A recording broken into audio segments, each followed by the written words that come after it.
terkait dengan pencegahan pernikahan anak, kami ada inovasi yang namanya labaso kawin.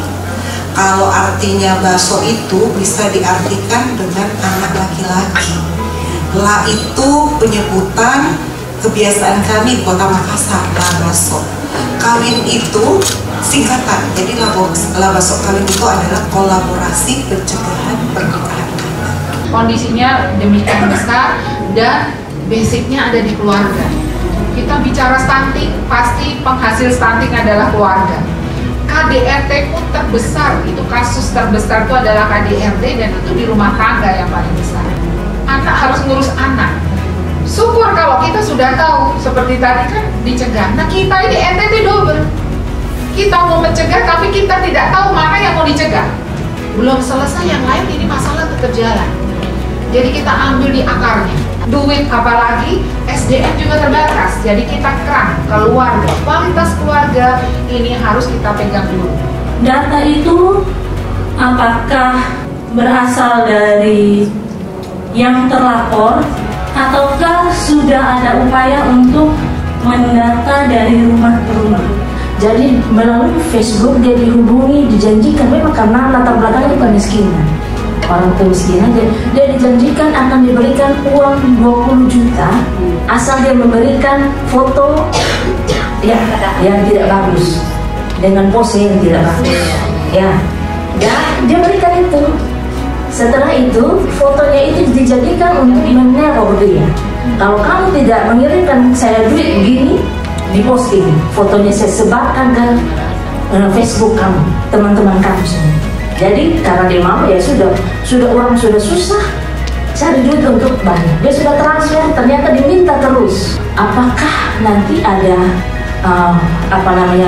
saluran-saluran khusus untuk bisa dibantu korban-korban ini? Dan setelah saya berdiskusi dengan yang lain bahwa ini bukan satu kasus kehamilan tidak direncanakan, itu biasanya perempuannya yang dikeluarin di sekolah. Sekarang mungkin bukan perempuannya, bukan, tapi dipaksa.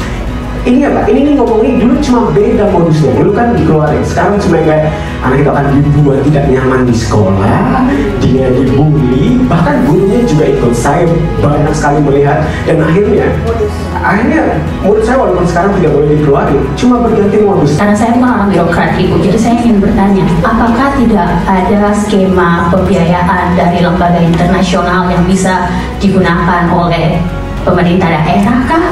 Ataukah adakah kolaborasi antara yang menggunakan grant atau hibah dari dana dari dalam negeri atau dari luar negeri yang bisa membantu? Terlambat untuk membawa ke fasilitas kesehatan karena menunggu persetujuan suami atau bapaknya.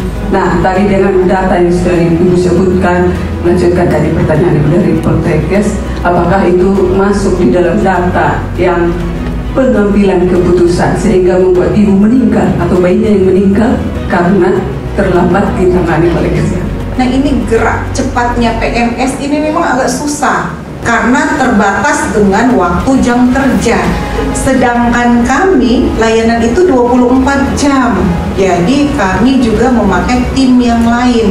Tim reaksi cepat ini terdiri juga dari jejaring-jejaring, termasuk di dalamnya ada LBH, ada pemerhati perempuan dan anak. Jadi mereka juga terbiasa untuk mengadvokasi, terbiasa juga untuk penanganan kasus. Jadi mereka juga sudah tersertifikasi dari sekian pertanyaan ini karena semua care, karena semua mau membantu. Kenapa tidak dipakai jejaring ini ya?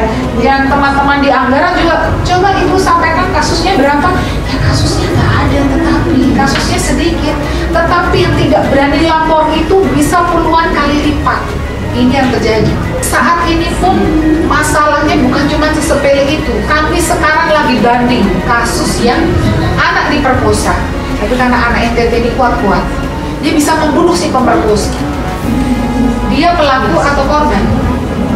Tidak mungkin DP3A sendiri dengan ilmu-ilmu kita yang dalam tanda petik pasti masih sangat terbatas. Karena tadi sekali lagi prostrating isu, kompleks masalah.